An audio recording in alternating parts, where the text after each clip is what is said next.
Cover किए जाते हैं। ठीक है, आइए तो आज की चर्चा हम करते हैं बच्चों की आगे। आज चर्चा करेंगे कहाँ तक हो चुका था हमारा।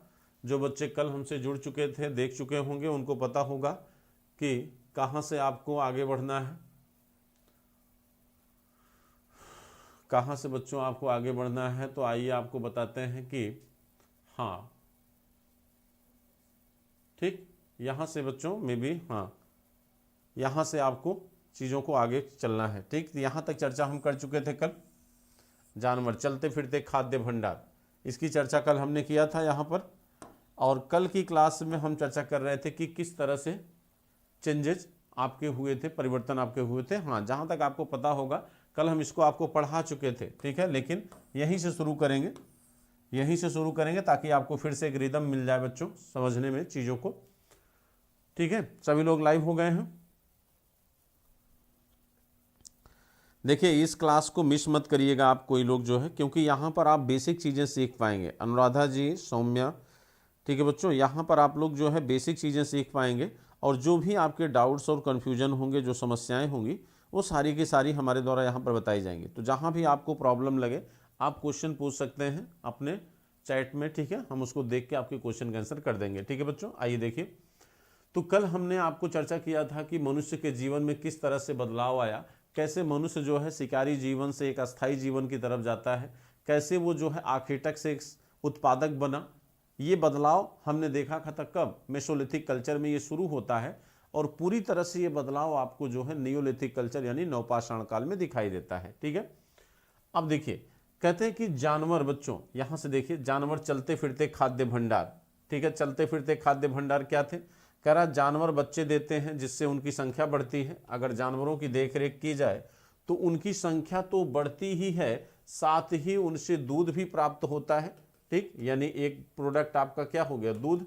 ठीक, दूसरा प्रोडक्ट आपका हो गया बच्चों भोजन यानी मांस, जानवर आपके मांस का भी स्रोत है। ठीक है, फिर कह रहा है कि जानवरों से हमें मांस भी मिलता है। दूसरे शब्दों में पशुपालन भोजन के भंडारण का एक तरीका है। पशुपालन भी बच्चों कह रहा है कि पशुपालन जो है वो भी बेसिकली एक भोजन का क्या है, भोजन का ही प्रकार है। ठीक है, यानी अगर पशुओं को आप पाल रहे हैं तब भी आप अपने भोजन का ही संग्रहण कर रहे हैं, क्योंकि पशु भी आपके भोजन का क्या है, एक अंग है। जैसे अनाज जो है, दाल चावल रोटी सब्जी आपके भोजन का एक अंग है, वैसे जानवरों का मांस भी आपके भोजन का एक अंग है।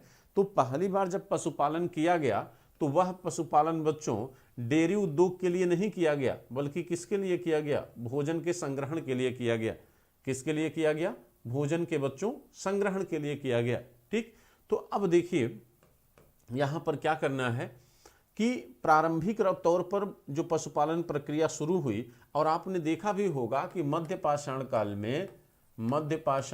में ये जो जानवर है बच्चों, ये जानवर जो है कहीं न कहीं मांस का स्रोत था। किसका स्रोत है, मांस का स्रोत है। ठीक, और आपने देखा था कि जैसे मुच्छतला चिंतामनुगामी एक पूरा स्थल है जो कुरनूल घाटी में है। ठीक, और एक स्थल आपका बच्चों बिहार में है, पैसारे। ठीक, ये ऐसे स्थल हैं। आप महदहा जहाँ से बूचड़ खाना मिला है, मध्य पाषाणकालीन स्थल है प्रतापगढ़ का। ये ऐसे पूरा स्थल हैं या आर्कियोलॉजिकल साइट्स हैं जहाँ पर बच्चों बड़े स्तर पर हड्डियों के भंडार मिले हैं, जो इस बात को दर्शाते हैं कि कहीं न कहीं जानवर के मांस का विनिमय शुरू हो चुका था। विनिमय माने व्यापार। ठीक, तो जानवर का जो पहला प्रारंभिक चरण में जो पशुपालन हुआ वो बेसिकली मांस के उद्देश्य से हुआ, यानी मांस के व्यापार करने के उद्देश्य से, माने दूध के प्राप्ति के उद्देश्य से, या दूध के माने दूध संरक्षित करने या संग्रहित करने के उद्देश्य से जानवर का पशुपालन नहीं हुआ। बेसिकली किसके लिए हुआ, मांस के लिए। ठीक है, तो वही चीज यहां पर बता रहे बच्चों। इसका मतलब है कि अगर मांस के लिए इसका पशुपालन हुआ तो मांस भी क्या है, भोजन का अंग है, यानी ये भी क्या हुआ, भोजन का भंडारण। ये भी आपके भोजन का भंडारण का अंग है। यानी आप कह सकते हैं कि अब भंडारण अगर है बच्चों तो मृदभांड होगा ही होगा, क्योंकि अनाज हो या मांस हो वो बिना बर्तन के तो भंडारित हो नहीं सकता। तो अगर आप भोजन को संग्रहित करने की प्रवृत्ति डेवलप कर चुके हो तो आपको बर्तन बनाने या मृदभांड बनाने की कला का विकास करना ही होगा। ठीक, क्योंकि आपको जो संग्रहित करना है भोजन को वो बेसिकली किस में करना है, उसी में करना है। ठीक है, अब आइए दूसरी चीज, कहते हैं भोजन के अतिरिक्त जानवरों से और क्या क्या मिल सकता है। भोजन के अतिरिक्त जानवरों से और क्या क्या मिल सकता है। तो आज जानवरों का उपयोग किस लिए होता है, यहाँ पर प्रश्न किया जा रहा है कि भाई भोजन के अतिरिक्त जानवरों से क्या क्या और मिल सकता है और आज जानवरों का उपयोग किन किन चीज़ों के लिए होता है। यहाँ तुलना कर रहा है, तो तुलना कर लो। तो तुलना कर लिए बच्चों, वर्तमान से कर लीजिए और उस समय जानवर से क्या क्या चीज़ें मिलती थी। अगर उस समय की हम बात करें तो जानवर का उपयोग किन किन चीज़ों के लिए हुआ। उस समय जानवर का उपयोग हड्डियाँ, जानवरों की हड्डियों का उपयोग होता था, ठीक है, और जानवर के मांस का उपयोग होता था, जानवर के खाल यानी उसका जो चमड़ा होता था उसका भी उपयोग होता था, चमड़े का उपयोग वस्त्र के रूप में होता था, ठीक, हड्डियों का उपयोग अस्त्र के रूप में होता था, मांस का उपयोग भोजन के रूप में होता था। ये उस समय के जानवरों का उपयोग था बच्चों। और अगर हम आज की डेट में देखें तो आज की डेट में जो जानवर का उपयोग है, आज की डेट में जानवर जो है वो आपके परिवहन का साधन भी है, आपके परिवहन का बच्चों साधन भी है। जैसे घोड़ा हो गया, ऊंट हो गया, ठीक है, ये आपके परिवहन के साधन भी हैं। इसके लिए मांस यानी भोजन, आपके भोजन के अंग भी हैं, आपके बच्चों भोजन के अंग भी हैं, ठीक। इनके चमड़े का भी उपयोग होता है, लेकिन अब इनके चमड़े के उपयोग में क्या आ गई है, बहुरूपता आ गई है। चमड़े के उपयोग में बहुरूपता आ गई है। जैसे चमड़े का उपयोग अब किन किन बातों के लिए होने लगा है बच्चों, भाई आज भी वस्त्रों के लिए उपयोग होता है, जैसे जूते में यूज होता है बच्चों। और आप देखिएगा बहुत सारे ऐसे जैकेट्स बनते हैं जो चमड़े के बनते हैं, तो आज भी वस्त्रों में उपयोग हो रहा है, ठीक है। आप देखिएगा तो वाद्य यंत्र का उपयोग, यानी वाद्य यंत्र भी बहुत सारे चमड़े के बनते हैं। आप देखिएगा बच्चों जूते भी आपके चमड़े के बनते हैं, ठीक। तो कहीं न कहीं आप जो है इन चीज़ों का उपयोग बच्चों कर सकते हैं, ठीक है, इन चीज़ों का उपयोग आप कर सकते हैं, ठीक। अब देखिए तो परिवहन के साधन, ठीक, परिवहन के साधन के रूप में चमड़े का उपयोग आज भी हो रहा है। और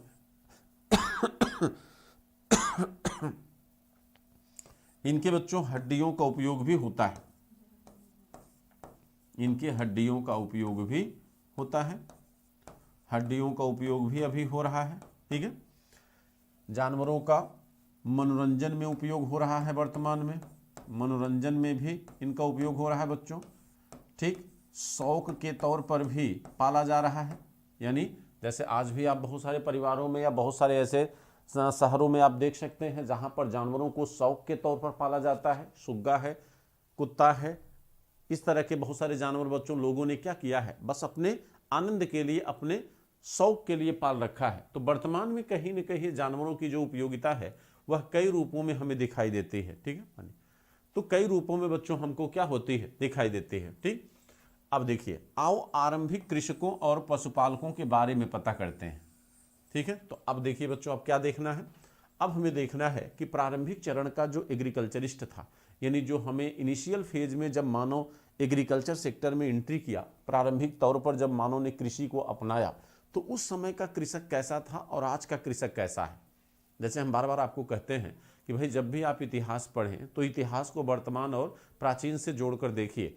तो इतिहास को अगर वर्तमान और प्राचीन से आप जोड़कर देखना सीख गए तो कहीं न कहीं आप जो है एक बेहतर लेखन शैली डेवलप कर पाओगे। तो यहाँ पर वही बात कह रहा प्रारंभिक चरण के कृषकों और पशुपालकों को देखिए। तो देखे थे बच्चों क्या स्थिति थी। मानचित्र 2 पृष्ठ संख्या 14 देखिए। क्या तुम्हें कई नीले वर्ग दिख रहे हैं और पता है कि इनमें से प्रत्येक बिंदु उस जगह को दर्शाता है जहां पुरातत्वविदों को शुरुआती कृषकों और पशुपालकों के होने के साक्ष्य मिले हैं। यानी क्या देखना है, पृष्ठ संख्या 14 देखना है, मानचित्र 2, ठीक है। तो मानचित्र बच्चों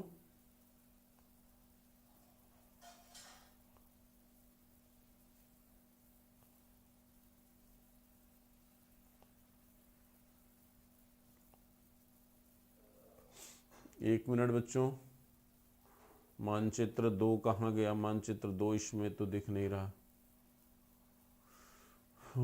चलिए ठीक है आगे देखते हैं अभी क्लियर हो जाएगा। कह रहा बच्चों शुरुआती कृषकों और पशुपालकों के होने के साक्ष्य मिले हैं, यानी कह रहा प्रारंभिक चरण के कृषकों और पशुपालकों के साक्ष्य कहाँ से मिले हैं, ये पूरे उपमहाद्वीप में पाए गए हैं। और इनमें सबसे महत्वपूर्ण पश्चिमोत्तर क्षेत्र है। पश्चिमोत्तर क्षेत्र में कौन सा पूरा स्थल है, मेहरगढ़, जो आपके बलूचिस्तान में है, मेहरगढ़, जहाँ से बच्चों सारे अनाजों के उत्पादन और कपास के उत्पादन का प्रमाण मिलता है। बलूचिस्तान जो आपके कहाँ पर है, सॉरी मेहरगढ़ जो कहाँ है, बलूचिस्तान। तो पश्चिमोत्तर क्षेत्र में ही सबसे पहले एग्रीकल्चर सेक्टर का डेवलपमेंट क्यों हुआ बच्चों? भाई सीधी सी बात है, आप अगर समझिए कि आपसे अगर पूछ लिया जाए कि भाई सबसे पहले उसी सेक्टर में क्यों इन सिस्टम का विकास हुआ बच्चों, तो सीधी सी बात है, आपको ये पता है कि ये जो क्षेत्र है, ये जो क्षेत्र है बच्चों, यहां पर जो नवपाषाण काल है वो सबसे प्राचीन है। नवपाषाण काल, नवपाषाण काल इस पश्चिमोत्तर क्षेत्र में कितना प्राचीन है, 7000 बीसी प्राचीन है। 7000 बीसी क्या है, प्राचीन है। अब आप देखिए कि नवपाषाण काल अगर यहाँ 7000 बीसी प्राचीन है, तो कोई भी नई परंपरा का विकास जब नवपाषाण काल में होगा तो सबसे पहले यही होगा, ठीक, क्योंकि मध्य पाषाण काल में, मध्य भारत में नवपाषाण काल 4500 बीसी प्राचीन है। दक्षिण भारत में आप चले जाएंगे तो और भी बच्चों लगभग 1500 या 1000 बीसी प्राचीन है, ठीक। तो यहाँ पर धीरे धीरे दक्षिण भारत में नवपाषाण काल नवीन दिखाई देता है। प्राचीन कहाँ पर है, उत्तर पश्चिम क्षेत्रों में है। प्राचीन वो कहाँ पर है, उत्तर पश्चिम क्षेत्रों में है बच्चों। तो इसलिए कोई भी नई परंपरा का जब विकास होगा तो वो उत्तर पश्चिम क्षेत्र में ही होगा। इसीलिए नवपाषाण काल में जब एग्रीकल्चर सेक्टर का डेवलप हुआ तो वो उत्तर पश्चिम क्षेत्रों में हुआ, यानी बलूचिस्तान और मेहरगढ़ के क्षेत्रों में, ठीक। और बाद में आप देखेंगे तो पूरे भारत में ये कल्चर आपको दिखाई देगा। वैज्ञानिक खुदाई से मिले पौधों और पशुओं की हड्डियों के नमूनों के आधार पर इनमें से सबसे रोचक जले हुए अनाज के दानों के अवशेष हैं। ऐसा प्रतीत होता है, ऐसा लगता है कि गलती से ये फिर जानबूझकर जलाए गए होंगे। वैज्ञानिक इन अनाज के दानों की पहचान कर सकते थे और इस तरह हमें पता चलता है कि इस उपमहाद्वीप के विभिन्न भागों में बहुत सारी फसलें उगाई जाती रही होंगी और वैज्ञानिक विविध अनाजों की हड्डियों की पहचान कर सकते थे।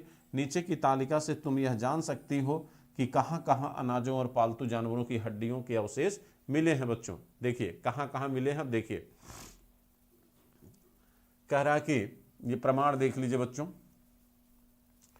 ये पूरा स्थल है, पूरा स्थल मतलब आर्कियोलॉजिकल साइट्स, ठीक है। कह रहा है कि गेहूं, जौ, भेड़, बकरी, मवेशी। आप ध्यान से देखिएगा, इनमें दोनों चीजें हैं। इनमें आपका कृषि भी है बच्चों, इसमें कृषि भी है, तो इसमें पशुपालन भी है। इसमें कृषि भी है तो इसमें पशुपालन भी है, ठीक। इसमें कृषि भी है और पशुपालन, भाई भेड़ बकरी मवेशी ये पशुपालन के अंदर आएंगे। गेहूं और जौ क्या है, उत्पादन है। ये प्रमाण कहाँ मिला है, मेहरगढ़ मिला है बच्चों। एक चीज इसमें और जोड़ लीजिए, इसमें कपास को भी जोड़ लीजिए। इसमें बच्चों जामुन, जामुन आप जानते हैं, जम्बू जिसे कहते हैं संस्कृत में, ठीक। बेर, इसको भी जोड़ लीजिए, ठीक है। बेर, जामुन, इसको भी जोड़ लें, ठीक है। अब देखिए ये आधुनिक पाकिस्तान में है बच्चों। अगर पाकिस्तान कहें तो बलूचिस्तान का जो क्षेत्र है, ठीक है, मेहरगढ़ में ये सारे प्रमाण पाए गए हैं जो ये दर्शाते हैं। और ये नवपाषाण काल का स्थल है। किस काल का है, नवपाषाण काल का, ठीक है। ये किस काल का है, नवपाषाण काल का स्थल है, ठीक। दूसरा, चावल, जानवरों की हड्डियों के टुकड़े, कोल्डीवा। कोल्डीवा कहाँ है बच्चों, ये उत्तर प्रदेश के इलाहाबाद में है। कहाँ पर है ये, इलाहाबाद में। यहाँ से जो है 6000 बीसी प्राचीन जो है चावल का प्रमाण मिला है। यहाँ से 6000 बीसी प्राचीन जो है चावल का प्रमाण प्राप्त हुआ है, ठीक। कह रहा कि चावल, मवेशी, मिट्टी पर खुरों के निशान, ये महगढ़ा, महगढ़ा ये भी उत्तर प्रदेश में है। यहाँ से भी बच्चों अनाज के उत्पादन का प्रमाण मिला है, ठीक। गेहूं और दलहन, ये गुफकराल, गुफकराल कश्मीर में है बच्चों। तो गेहूं दलहन के साथ जो है यहाँ पर हड्डी का बना एक हंसुआ, हंसुआ जानते हैं, हार्वेस्टर कहते हैं, हड्डी का हार्वेस्टर, यानी जो फसल काटने में उपयोग होता है, हड्डी का हार्वेस्टर, ठीक, वो यहाँ से पाया गया है, ठीक है। गुफ कराल से, ठीक है। अब देखिए गेहूं, दलहन, कुत्ते, मवेशी, भैंस, भेड़, बकरी, ये कहाँ से है? बुर्जहोम। बुर्जहोम कहाँ है? कश्मीर, ठीक। यहाँ से एक चीज़ और मिला है, वो है गर्तावास। गर्तावास मतलब क्या होता है? गर्तावास का मतलब होता है जैसे लोमड़ी जो है गड्ढे के अंदर अपना आवास बनाती है, वैसे ही मनुष्य जैसे आज आधुनिक मकान बन रहे हैं, ठीक है, अंडरग्राउंड, उस तरह से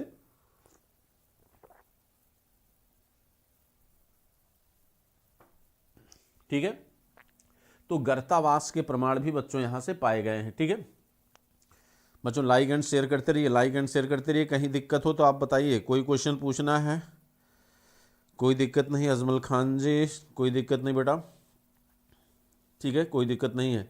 आप लोग लाइक एंड शेयर करते रहिए बस, ठीक है। चलिए अब देखिए, तो गर्तावास मतलब समझ रहे, जैसे आजकल शहरों में मकान बनते बच्चों अंडरग्राउंड एक फ्लोर, ठीक, तो वैसे ही गर्तावास का प्रमाण आपको कहाँ से मिला है? ठीक, बुर्जहोम से। और यहीं से बच्चों मालिक को कुत्ते के साथ दफनाने का प्रमाण, मालिक एवं कुत्ता, मालिक एवं कुत्ता, इन दोनों को एक साथ दफनाने का प्रमाण मिला है। मालिक और कुत्ते को एक साथ दफनाने का प्रमाण मिला है।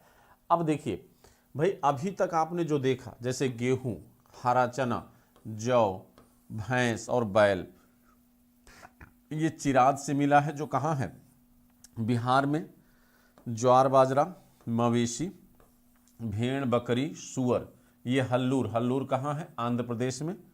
काला चना, ज्वार बाजरा, मवेशी कहाँ मिला? पयमपल्ली, आंध्र प्रदेश, ठीक। भेड़ और सुअर, जिन जगहों पर अनाज तथा हड्डियों के अवशेष मिले हैं, ये उनमें से सिर्फ कुछ ही हैं, यानी एग्जाम्पल के तौर पर ये दिया गया है। अब आप मुझे बताइए इसमें से क्या, अगर आपको व्याख्या करनी हो, ठीक है, अगर मैं आपसे कहूं कि बच्चों आपने इस अध्याय से क्या समझा, इन डाटा से आपको अगर तथ्य निकालना हो तो कौन कौन से तथ्य आप पॉइंट आप निकाल सकते हैं, ठीक है। यानी इस चैप्टर या सॉरी इस पेज के आधार पर आप अपनी तरफ से क्या व्यू दे सकते हो, ठीक है, क्या समझा सकते हो सामने वाले को, ठीक है। चलिए मैं बताता हूं आपको। इसमें बहुत गौर से अगर आप देखिए तो हर एक डाटा में पशुपालन और एग्रीकल्चर, हर एक डाटा में पशुपालन और एग्रीकल्चर, पशुपालन और एग्रीकल्चर हर डाटा में दिखाई दे रहा है। तो आपके पास मेंस के लिए एक लाइन मिल गई कि नवपाषाण काल तक आते आते भारत में मिश्रित कृषि का विकास हो चुका था। और मिश्रित कृषि का मतलब होता है कि कृषि के साथ साथ पशुपालन का होना, ठीक। यानी वर्तमान एग्रीकल्चर का जो स्वरूप भारतीय अर्थव्यवस्था में दिखाई देता है, यह स्वरूप हमें पहली बार नवपाषाणकालीन कल्चर में क्या हुआ? प्राप्त हुआ, ठीक। पहली विशेषता। दूसरी विशेषता आप कहेंगे कि नवपाषाण काल का जो मानव है वह क्लाइमेट और मिट्टी और जलवायु के आधार पर फसलों का उत्पादन करना सीख चुका था। उसके लिए आप एग्जाम्पल दोगे, जैसे उत्तर भारत में आप देखिए तो मेहरगढ़ उत्तर भारत में है, कोल्डिहवा उत्तर भारत में है, मागड़ा, गुपकराल, बुर्जहोम, चिराद, ये इतने यहां तक क्या है? उत्तर भारत में है। इतने कहां तक, कहां पे हैं बच्चों? उत्तर भारत में। ये 4 स्थल उत्तर भारत में है। और चारों स्थलों पर अगर आप देख लीजिए, चावल, गेहूं, गेहूं, चावल, गेहूं, जौ, गेहूं, हरा गेहूं, सॉरी ये अनाज के रूप में दिख रहा है, जो आज भी उत्तर भारत में पाया जाता है। और जैसे ही दक्षिण भारत में आओगे, यानी हल्लूर, पयमपल्ली, आप देख लीजिए, ज्वार बाजरा, ठीक, हरा चना, ठीक, काला चना, ठीक। और मैं आपको पहले भी बताया हूं ज्वार बाजरा कि दक्षिण भारत में नवपाषाण काल में आपको देखेंगे कि वहां पर दक्षिण भारत में रागी, ज्वार बाजरा जैसे अनाज जो है, काला चना, घोड़ा चना, हरा चना, इस तरह के अनाज आपको दिखाई देंगे जो आज भी दक्षिण भारत में दिखते हैं। यानी वर्तमान एग्रीकल्चर की जो प्रारंभिक शुरुआत है वो नवपाषाण काल में ही हो गई। उस समय का मानव जो है क्लाइमेट और मिट्टी के आधार पर अलग अलग क्षेत्रों में अलग अलग फसलों के उत्पादन से बच्चों को क्या हो चुका था? परिचित हो चुका था, जो आधुनिक समाज में हमें दिखाई देता है। क्लियर हुआ? जो आधुनिक समाज में हमें क्या होता है? दिखता है, ठीक बच्चों। आगे बढ़े, यहां तक क्लियर हुआ? तो इस पेज से आप ये सारी बातें निकाल सकते हैं, ठीक है। राधा सिंह, खुश रहो बेटा, खुश रहो। और ये यहाँ गुपकराल से आप एक नई बात सीख सकते हैं। गुपकराल में जो है आप देखेंगे कि यहाँ पर जो है क्या है कि मनुष्य और जानवर के बीच एक आंतरिक संबंध दिखाई देता है। मानव और जानवर के बीच यहाँ पर एक आंतरिक संबंध दिखता है। ठीक, यानी जो आज हमारे मानव और जानवर के बीच में जो संबंध है वो यहाँ पर दिख जाता है। ठीक, तो इन सारी चीजों ने मनुष्य के जीवन को कैसा बना दिया बच्चों, अस्थाई जीवन में कन्वर्ट किया। अब मानव का जीवन कैसा हो गया, अस्थाई जीवन में क्या हुआ, कन्वर्ट हुआ। ठीक, तो अब मानव का जीवन कैसा हुआ, अस्थाई जीवन में कन्वर्ट हुआ। अब देखिए, कहते हैं पुरातत्वविदों को कुछ पुरास्थलों पर झोपड़ियों और घरों के निशान मिले हैं, और जैसे बुर्जहोम के लोग गड्ढे के नीचे यानी गर्तावास में रहते थे, जिन्हें गर्तावास कहा जाता है, इनमें उनके लिए सीढ़ियां होती थी।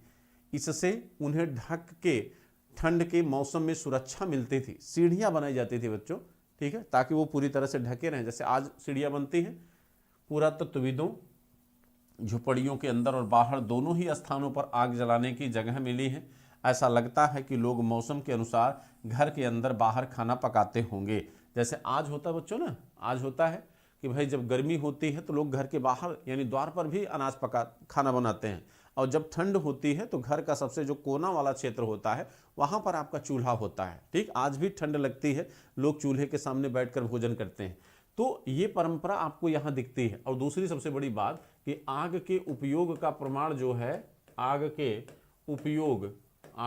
उपयोग का प्रमाण बच्चों वो आपको यहाँ पर दिख रहा है। यानी आग का उपयोग जो है वो पहली बार हमें किस काल के मानव द्वारा दिखाई दिया, तो नवपाषाण काल में। और अगर आग के खोज की बात की जाए तो आप कहोगे पुरापाषाण काल यानी पैलियोलिथिक कल्चर।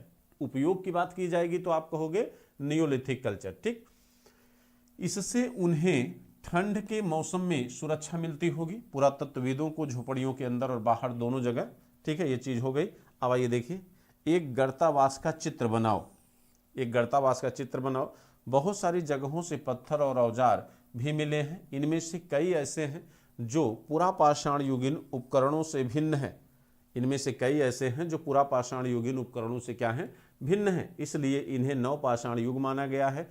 इनमें से वे औजार भी हैं जिनकी धार को और अधिक पैना करने के लिए उन पर पॉलिश चढ़ाई गई है। एक नई विशेषता की बात कर रही है, और ये विशेषता पहली बार आपको नवपाषाण काल में मिलता है। नवपाषाण काल में ही पहली बार बच्चों पॉलिशदार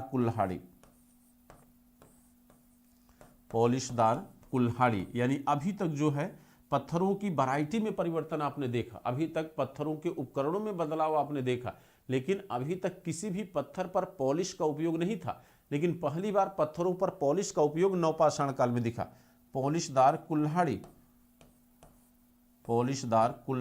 ठीक, ये प्रयोग सबसे पहली बार कब हुआ, पॉलिशदार कुल्हाड़ी का बच्चों, ये हुआ पहली बार जो है नवपाषाण काल में। इसका प्रमाण कहाँ से मिला है, इसका प्रमाण मिला है लिंग सुगूर से।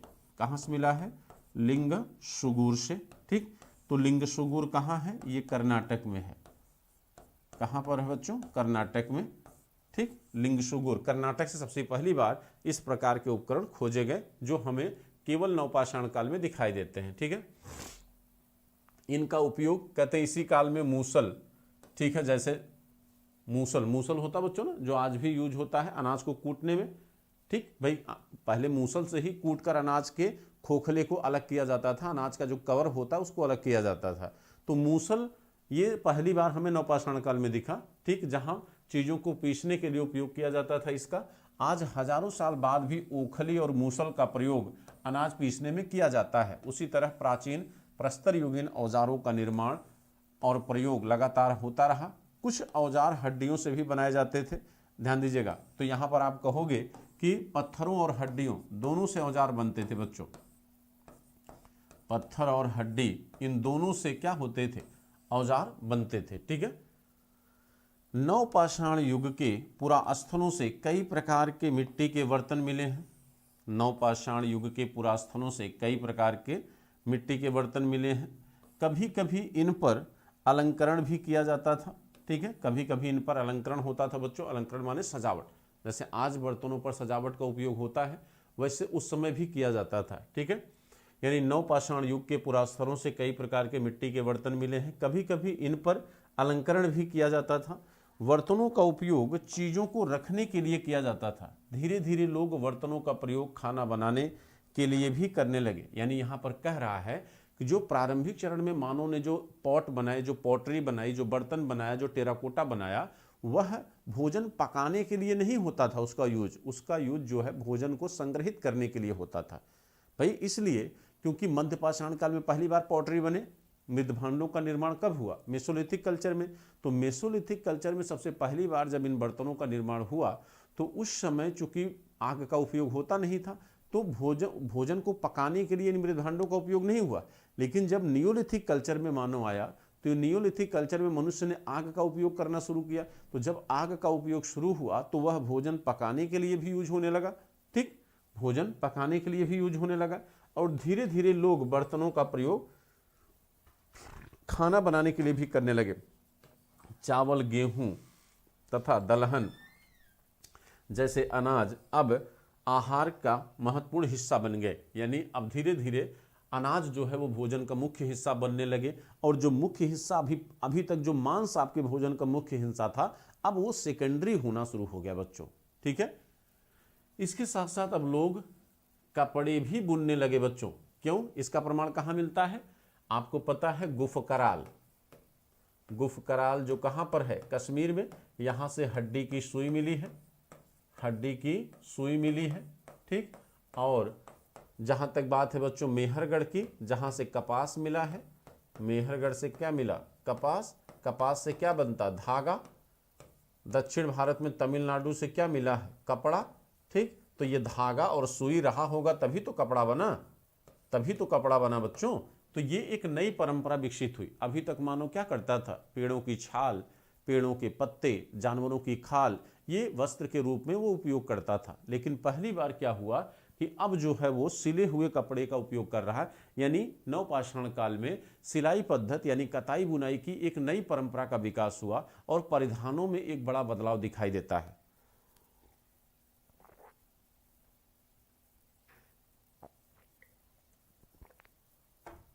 ठीक है,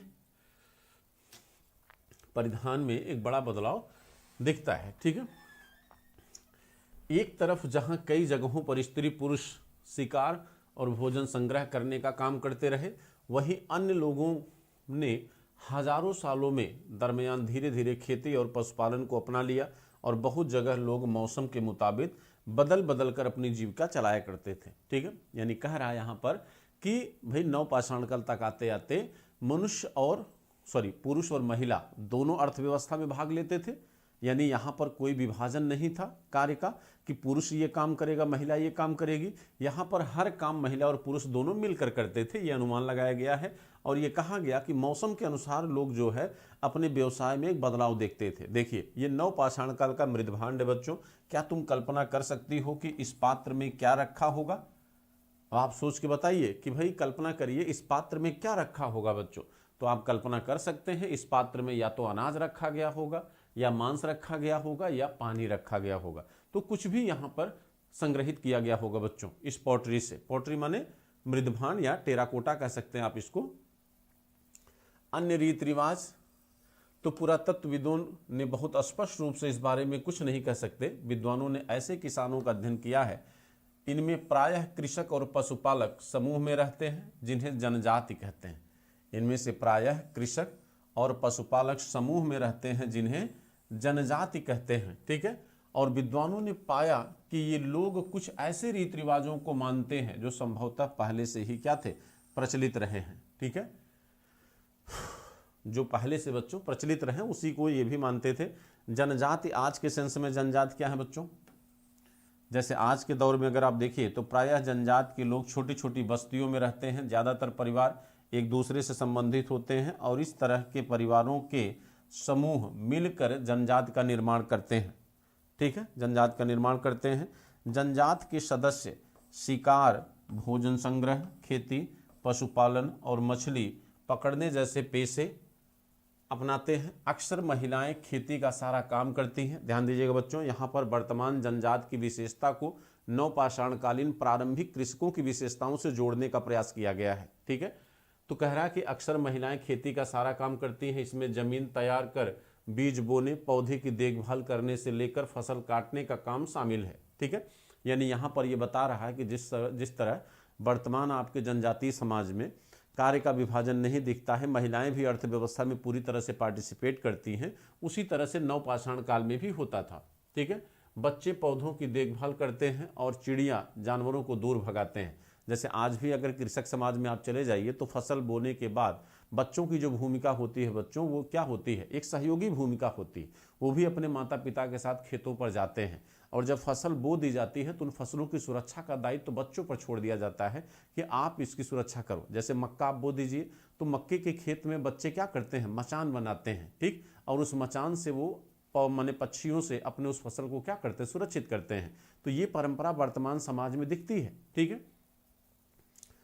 ताकि वे पौधे और फसलों को नुकसान न पहुंचा सकें, महिलाएं फसल दांव कर अनाज कूटती पीसती थी। दांव कर मतलब बच्चों मड़ाई करना, कूटती पीसती थी। पुरुष आमतौर पर पशुओं के बड़े बड़े झुंडों को चराते थे। यानी यहाँ पर यह बताया जा रहा है कि प्रारंभिक चरण में जो कृषि समाज था बच्चों, उसमें एग्रीकल्चर का जो काम है, जो मुख्य रोल है, वो महिलाओं की तरफ दिखाई दे रहा है। पशुओं का जो काम है वो पुरुषों की तरफ दिख रहा है, ठीक है। जबकि बच्चे छोटे झुंडों को, यहाँ जानवरों की सफाई तथा दूध निकालने का काम स्त्री पुरुष दोनों मिलकर करते थे। उसी तरह दोनों मिलकर बर्तन बनाने, टोकरियां बुनने और औजार तथा झोपड़ियां बनाने का काम भी साथ साथ करते थे। गाना, नाच, घरों की सजावट भी उनकी जिंदगी का एक बड़ा अहम हिस्सा था। कुछ व्यक्तियों को नेता मान लिया जाता है। वे अनुभवी वृद्ध व्यक्ति, नौजवान और योद्धा या फिर पुरोहित हो सकते हैं। वयस्क महिलाओं को भी उनके ज्ञान तथा अनुभव के लिए विशिष्ट सम्मान दिया जाता है, ठीक है। बच्चों, ये आज के जनजाति समाज की बात कर रहा है। यानी आज के जनजाति समाज में इस पैराग्राफ से ये बताना चाह रहा है कि आज के जनजाति समाज में महिला और पुरुष के बीच कोई विभाजन नहीं दिखता। वहाँ पर कहीं न कहीं ज़्यादा समतामूलक समाज है। वहाँ पर महिला और पुरुष किसी भी कार्य में बराबर आपसी सहयोग करते हैं, चाहे वो जानवर पशुपालन का हो, चाहे एग्रीकल्चर का हो, चाहे घर को सजाने का हो, चाहे नेतृत्व की बात हो। यहाँ पर कहा न कि विशिष्ट सम्मान महिलाओं को भी दिया जाता है, ठीक, यानी उसके कार्य को भी वहाँ पर सम्मानित किया जाता है, जो कहीं न कहीं एक आधुनिक समाज में नहीं दिखता बच्चों। आधुनिक समाज में हम महिला के कार्य को महत्व नहीं देते उतना। एक महिला जो है घर में दिन भर वो गृहस्थ का काम करती है, लेकिन क्या कभी आपने उसके श्रम का मूल्य दिया है? नहीं दिया। एक पुरुष जो है 8 घंटे ड्यूटी करके आता है, एक महिला 24 घंटे ड्यूटी करते हैं किसी घर में, लेकिन उसके श्रम का कोई मूल्य नहीं होता, हम उसे इंपॉर्टेंस उतना नहीं देते हैं, ठीक है। जनजातियों की सांस्कृतिक परंपराएं बहुत समृद्ध और विशिष्ट होती हैं। इनमें उनकी भाषाएं, संगीत, कहानियां और चित्रकारी भी क्या है, शामिल है।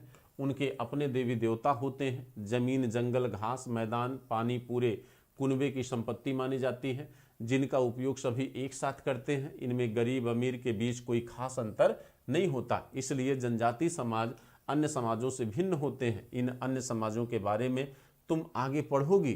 पुरुषों द्वारा किए जाने वाले कामों की एक सूची बनाओ। महिलाएं क्या क्या काम करती थी, कौन कौन ऐसे काम हैं जो स्त्री पुरुष दोनों करते थे। तो इस पैराग्राफ के आधार पर आप पूरी तरह से स्त्रियां कौन कौन सा काम करती थी उसको आपने देखा। एग्रीकल्चर का काम ज़्यादातर स्त्रियां कर रही हैं। पुरुष कौन सा काम कर रहा है, पशुपालन का काम ज़्यादातर पुरुष कर रहे हैं। कुछ काम ऐसे आपने देखे जहां पर स्त्री पुरुष दोनों पार्टिसिपेट कर रहे हैं, ठीक। और यहां पर आपने ऊपर देखा बच्चों कि ऊपर के लाइन में साफ साफ कहा जा रहा है कि भाई जनजाति समाज की भी अपनी क्या है, सभ्य अपनी परंपराएं हैं, उनके भी अपने सांस्कृतिक लक्षण हैं। कहीं न कहीं आज भारत सरकार जो है इन लक्षणों को क्या कर रही, संग्रहित करने का प्रयास कर रही। यहाँ पर देखिए साफ साफ कहा गया ना, संगीत, कहानियां तथा चित्रकारी भी इसमें क्या है, शामिल है। इनके भी अपने देवी देवता होते हैं, इनका भी एक अपना धर्म होता है, ठीक। इनमें कहीं न कहीं समरसता, सामाजिकता, समानता का भाव जो है वो वर्तमान समाज से कहीं न कहीं ज्यादा है, क्योंकि वर्तमान समाज में संपत्ति ने क्या किया है, उसको विभाजित कर दिया बच्चों। लोगों के बीच एक प्रतिस्पर्धा पैदा किया है, लोगों के बीच एक विभाजन की प्रक्रिया को जन्म दिया है, जो कहीं न कहीं इनके समाज में उतना दिखाई नहीं देता है, ठीक है। सूक्ष्म निरीक्षण, ठीक है, सूक्ष्म निरीक्षण। मेहरगढ़ में जीवन मृत्यु मानचित्र को देखिए। मेहरगढ़ बच्चों का बहुत इंपॉर्टेंट स्थल है ये। कह रहा मेहरगढ़ ढूंढो। मेहरगढ़ यह ईरान जाने वाले सबसे महत्वपूर्ण रास्ते बोलन दर्रे के पास एक हरा भरा समतल सा स्थान है। ये कहाँ पड़ेगा, पाकिस्तान का जो बलूचिस्तान क्षेत्र है बच्चों, पाकिस्तान का जो बलूचिस्तान क्षेत्र है, पाकिस्तान का जो बलूचिस्तान क्षेत्र है वहां पर ये आपको दिखाई देगा। ठीक है, मेहरगढ़ संभवतः वह स्थान है जहां के स्त्री पुरुषों के इन इलाकों में सबसे पहले जौ गेहूं उगाना और भेड़ बकरी पालना शुरू हुआ। आपको हमने पहले भी बताया कि भाई पहले सबसे पहले उत्तर पश्चिम क्षेत्र में ही कृषि और पशुपालन की प्रक्रियाएं जन्म लेंगी। क्यों? इसलिए क्योंकि सबसे पहले नवपाषाणिक संस्कृति का डेवलपमेंट उसी क्षेत्र में हुआ है। ठीक है, फिर कह रहा है कि भेड़ और बकरी पालना शुरू किया। यहाँ खुदाई में सबसे पहले के स्तरों से पुरातत्वविदों को विभिन्न प्रकार के जानवरों की हड्डियां प्राप्त मिली हैं। ठीक है, इनमें हिरण, सूअर जैसे जंगली जानवरों की हड्डियां भी शामिल हैं। ठीक है, उसके बाद के स्तरों से भेड़ बकरियों की हड्डियां मिली हैं। ठीक, इसके ऊपर ज़्यादातर मवेशियों की हड्डियां भी मिली हैं। इससे ऐसा लगता है कि ये लोग मवेशियों को पालने लगे थे मेहरगढ़ में। इसके अलावा चौकोर तथा आयताकार घरों के अवशेष मिले हैं। आवास निर्माण के बच्चों, प्रत्येक घर में 4 या उससे ज़्यादा कमरे होते थे जिनसे कुछ संभवतः भंडारण के काम आते होंगे। ठीक है, अब आप सोचिए कि कहीं न कहीं बच्चों नवपाषाण काल में आकर मानव ने अपनी वर्तमान सभ्यता और संस्कृति के बहुत सारे लक्षणों का उसने क्या कर लिया था, विकास कर लिया था। चाहे वो कला का रहा हो, चाहे वो संगीत का रहा, चाहे वो परंपराओं का रहा, चाहे वो आवास के निर्माण का रहा, चाहे पशुपालन का हो, चाहे कृषि का हो, ठीक, चाहे भंडारण की प्रक्रिया हो। बहुत सारी ऐसी विशेषताएं हैं जिसका वो उस विकास कर चुका था। ठीक है, पहले और बाद के स्तर। इसमें देखिए कह रहा है कि जब पुरातत्वविद किसी जगह की खुदाई करते हैं तो कैसे समझते हैं कि कौन कौन से स्तर पहले के हैं और कौन कौन से बाद के हैं। बड़ी अच्छी बात यहाँ पर कहा बच्चों, कोई भी जब आर्कियोलॉजिस्ट, कोई भी पुरातत्वविद जो है जब किसी स्थान का उत्खनन कार्य करता है, ठीक है, जब किसी स्थान का उत्खनन कार्य करता है, ठीक, चार्जर देना, जब किसी स्थान का वो उत्खनन कार्य करता है तो कैसे वो जान पाता है कि कौन सा स्तर पहले का है, कौन सा बाद में है। इसको मैं समझाता हूं, बहुत अच्छे से देखिए। इस चित्र को देखो और मान लो लोगों ने सबसे पहले समतल भूमि पर रहना शुरू किया और आमतौर पर लोग जो है, आमतौर पर लोग बच्चों, एक सेकंड,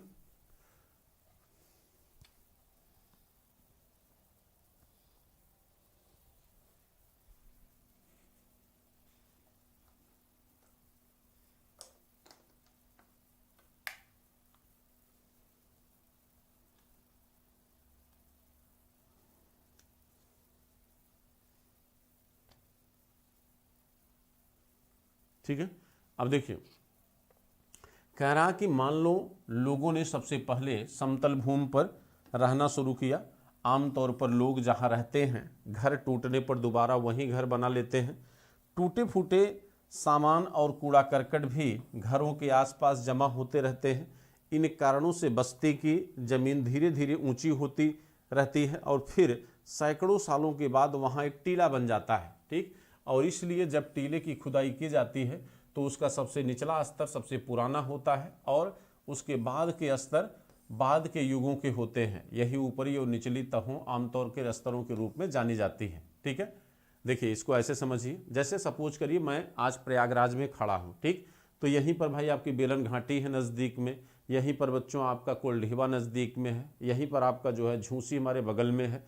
ठीक, हेतापट्टी आपका पुरातात्विक स्थल है, वो भी यहीं बगल में है झूसी के।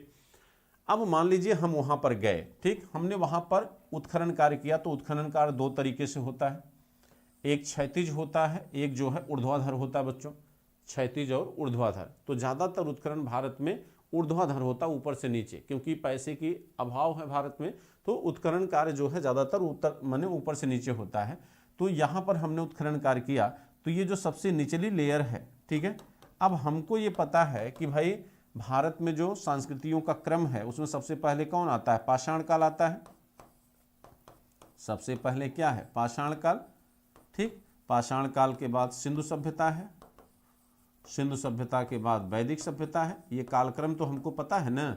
वैदिक सभ्यता के बाद बच्चों आपका 620 महाजनपद काल है। इसके बाद बच्चों आपका मगध साम्राज्य है। इसके बाद आपका मौर्य है, नंद है, ये सब है। तो जब हम यहाँ पर देखेंगे कि भाई मानव का सबसे प्राचीनतम अवशेष हमें सबसे निचली तह पर मिल रहा है, तो हम कहेंगे ये तह किसकी होगी, पाषाण काल की होगी। और पाषाण काल की जो विशेषताएं हैं, अगर हमको यहाँ से वही विशेषताएं मिल रही हैं, उसी प्रकार के पत्थर मिल रहे हैं, उसी प्रकार की चीज़ें मिल रही हैं, तो हम कहेंगे कि यहाँ पर पाषाण काल का मानव रहा होगा। इससे सबसे प्राचीन मानव यहाँ पर कौन था? पाषाणकालीन था। ये एग्जाम्पल के तौर पर हम आपको बताएंगे। ठीक, इसके बाद इसकी ऊपरी लेयर इंडस वैली की होगी, फिर आपके वैदिक काल की होगी, फिर फला की होगी। ठीक, अब देखिए, लेकिन हम उत्खनन कार्य करने से पहले ये अनुमान कैसे लगाएंगे कि यहाँ पर कोई सभ्यता होगी? सामान्यतः बच्चों, जब सभ्यता का पतन होता, विनाश होता है, तो जहाँ पर चीज़ों का, जैसे ये मान लीजिए भवन ये बना हुआ है, कल को अगर ये सभ्यता का पतन हुआ तो इस भवन के ऊपर धूल गर्दा मिट्टी जम जाएगा, एक लेयर, मोटी लेयर एक जम जाएगी। तो भवन की छत जितनी ऊंची है तो यहाँ पर एक ऊंचाई वाला आकार दिखाई देगा ना। तो जब भी कोई भी हमारी नई जनरेशन आएगी तो वो यही अनुमान करेगी कि यहाँ पर कुछ दबा हुआ है। ठीक, तो जो ऊंचाई वाला क्षेत्र होता है, पुरातत्वविद हमेशा उसी क्षेत्र का उत्खनन कार्य करते हैं, क्योंकि उनको अनुमान होता है कि वहां पर कोई सभ्यता क्या है, दबी हुई है। ठीक है, आइए देखिए, मृत्यु के बाद सामान्यतः मृतक के सगे संबंधी उसके प्रति सम्मान जताते हैं। लोगों की आस्था है कि मृत्यु के बाद भी जीवन होता है, इसलिए कब्रों में मृतकों के साथ कुछ सामान भी रख दिए जाते हैं। मेहरगढ़ में ऐसी कई कब्रें मिली हैं। एक कब्र में एक मृतक के साथ एक बकरी को भी दफनाया गया है। संभवतः इसे परलोक में मृतक के खाने के लिए रखा गया होगा। अब आप सोच सकते बच्चों, यानी आत्मा का अस्तित्व, पुनर्जन्म की संकल्पना, ये सारी बातें जो वर्तमान में हम मानते हैं, ये नवपाषाण काल में क्या थी, विकसित हो चुकी थी। उस समय लोगों के अंदर ये मान्यताएं आ चुकी थी। जिन मान्यताओं का निर्वहन आज आप कर रहे हो, आज जब हमारे दादा परदादा जाते हैं बच्चों, तो हम उनके द्वारा उपयोग की गई वस्तुओं को उनके साथ दफना देते हैं, जला देते हैं। हम ये सोच कर जलाते हैं कि ये आत्मा क्या है, अजर और अमर है, ये आत्मा नश्वर है, ये शरीर जो है पंच तत्वों से बना है, ये शरीर मरता है, आत्मा नहीं मरती, आत्मा दूसरा शरीर ग्रहण करेगी और इन वस्तुओं का उपयोग करेगी। तो ये संकल्पनाएं आज की नहीं हैं, ये हमारे इस काल के पूर्वजों की देन है बच्चों। ठीक है, कह रहा देखिए दुआजली हेडिंग ये स्थान है। कह रहा दुआजली हेडिंग ढूंढो। यह पुरास्थल चीन और म्यांमार की ओर जाने वाले रास्ते में ब्रह्मपुत्र की घाटी में एक पहाड़ी पर है। यहाँ खरल और मूसल जैसे पत्थरों के उपकरण पाए गए। ध्यान दीजिएगा बच्चों, खरल और मूसल, इनमें पता चलता है कि यहाँ लोग भोजन के लिए अनाज उगाते थे। और साथ ही यहाँ के जेसाइट पत्थर भी मिला है। संभवतः यह पत्थर चीन से आया होगा। ठीक, अब देखिए, ये सबसे प्राचीनतम भारत और चीन के व्यापारिक संबंधों को दर्शा रहा है। ठीक, इससे क्या मिल रहा है कि भारत और चीन के बीच पहली बार व्यापारिक संबंध जो है नवपाषाण काल में जुड़े होंगे। अगर ये जेसोइट पत्थर जो है चीन से आए हैं तो इसका मतलब कि चीन और भारत के बीच उस समय रिलेशन रहा होगा। ठीक, इसके अतिरिक्त इस पुरास्थल में काष्ठांश यानी लकड़ी जो सख्त होकर पत्थर बन गई है के औजार और बर्तन भी मिले हैं। यानी इससे कई बातें पता चलती हैं। इस क्षेत्र में लकड़ी और पत्थर दोनों का औजार के रूप में उपयोग हुआ है, हड्डी का उपयोग नहीं हुआ है। ठीक, दूसरा, भारत और चीन से पत्थरों के आधार पर व्यापारिक संबंधों को दर्शाया गया है। और यहाँ के उपकरणों की जो बनावट है उसके दो नाम दिए गए, खरल और मूसल। ठीक, तो ये आपका बच्चों अंतर रहा। एटलस में तुर्की को ढूंढिए।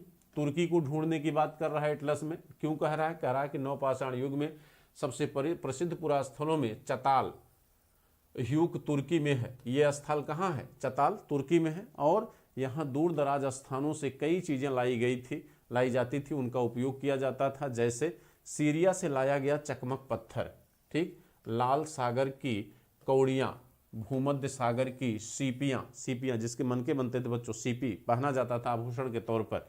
ठीक, जैसे पानी में आज भी मिलती है। ध्यान रहे कि उस समय तक पहिए वाले वाहन का विकास नहीं हुआ था। लोग सामान खुद या जानवरों की पीठ पर लाद कर ले जाया करते थे। बताओ कौड़ियाँ और सीपियों का क्या उपयोग होता रहा होगा बच्चों? कौड़ियों और सीपियों का क्या उपयोग होता रहा होगा? तो कौड़ियों का उपयोग विनिमय के रूप में होता रहा होगा। भाई ये व्यापार को ही तो दर्शा रहा है कि भाई नवपाषाण काल में भारत और तुर्की, सीरिया जैसे क्षेत्रों से क्या होता था, कहीं न कहीं पत्थरों का व्यापार होता रहा होगा। ठीक, तो कौड़ियों का उपयोग विनिमय के रूप में होता रहा होगा। ठीक, और सीपियों का उपयोग बच्चों आभूषण के रूप में भी किया जाता था। तो ये इस अध्याय से हमको बहुत सारी बातें पता चली। अगर आपसे अब कोई कहे कि बच्चों जैसे कक्षा 5 में पूछा जाता था कि आपने इस अध्याय से क्या सीखा। ठीक, आपसे अगर मैं पूछूं कि बच्चों आपने इस अध्याय से क्या सीखा, तो आप बताइए इस अध्याय से आपने क्या सीखा। बच्चों मेरी बात आप सुन पा रहे हैं?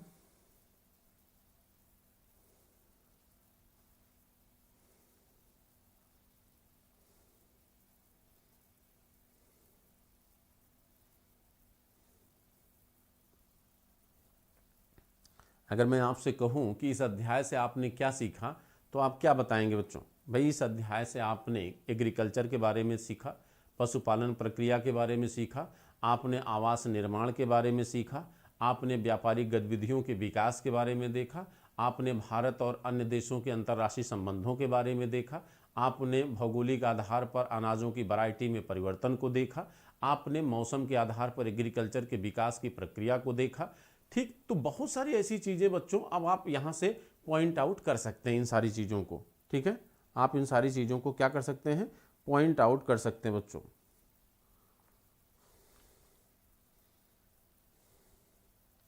एक सेकंड,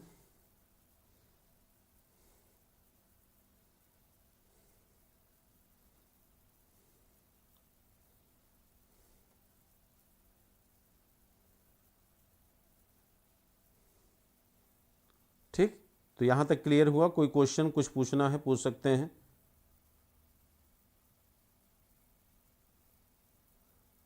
अस्तर बनने में क्या पूछना चाह रहे हैं, मैं समझ नहीं पा रहा हूँ। आवास निर्माण की प्रक्रिया, अस्तर बनने में कितना समय लगता? अच्छा, अस्तर माने उसको संस्तर कहते बेटा। संस्तर वो कई सालों का हो सकता है, कई हजार वर्षों का हो सकता है। भाई 2-4 सालों 10 सालों का थोड़ी बनेगा। बात समझ रहे हैं नहीं? कई कालों का, कई वर्षों का हो सकता है वो। ठीक है,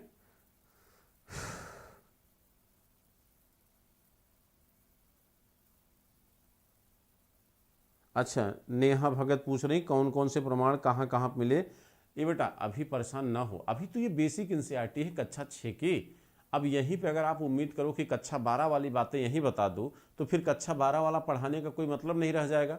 बात समझ रहे हैं नहीं? तो चीज़ों को धीरे धीरे आप मॉडिफाई करिए, एकाएक सारी चीज़ें यहीं बता देंगे। और वैसे अगर जानना हो तो पढ़ाया हूँ, जाके आप पुरानी वीडियो देख लीजिए, वहाँ पर आपको डिटेल में सारी चीज़ें मिल जाएंगी। ठीक है, और दूसरी चीज़ ये